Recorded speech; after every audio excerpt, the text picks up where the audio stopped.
ఈరోజు రెండు పార్టీలు కాంగ్రెస్ బీజేపీలు ఇద్దరు కలిసి కుట్ర చేస్తా ఉన్నారు. రెండు పార్టీలు కలిసి రాజకీయంగా ఇలా కక్ష సాధింపు చర్యలకు అటు కేంద్ర రాష్ట్ర ప్రభుత్వాలు ప్రయత్నం చేస్తా ఉన్నాయి. మనం చూసాం ఎన్డీఎస్ఏ రిపోర్ట్ ఏం జరిగిందో మీ అందరికి తెలుసు. ఇప్పుడు ఇదే గోదావరి నది మీద పోలవరం ప్రాజెక్ట్ ఉంది.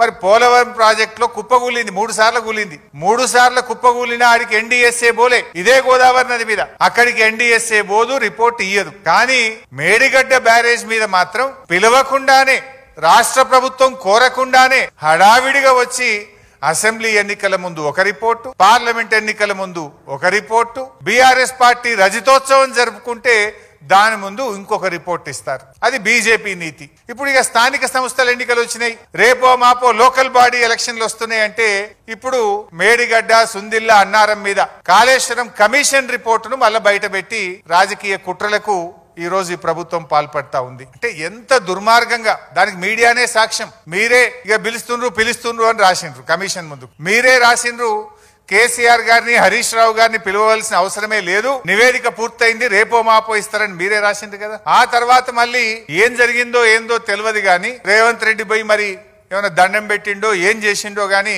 రాత్రికి రాత్రే కమిషన్ గడువు పెంచిండ్రు. మళ్ళా రాత్రికి రాత్రే లీకులు. ఏమని? హరీష్ రావు గారిని, కేసీఆర్ గారిని కమిషన్ పిలిచింది, మాకు నోటీస్ రాలే. గమ్మత్ ఏంటంటే మాకు నోటీస్ రాలే, మీడియాలో మాత్రం లీక్ వచ్చింది. ముందు రోజేమో పిలుస్తలేరు, రిపోర్ట్ ఇచ్చిండ్రు అన్నారు. తెల్లారేమో లే రిపోర్టు ఎక్స్టెన్షన్ ఆఫ్ టైం అయింది, కమిషన్ కు నోటీస్ ఇచ్చిండ్రు అన్నారు. మాకు నోటీస్ రాలే కానీ మీడియాలో మాత్రం నోటీస్ వచ్చింది. అంటే ఇదంతా ఒక కుట్రతో జరుగుతున్నది అనేది చాలా స్పష్టంగా మనకు అర్థమైతా ఉంది.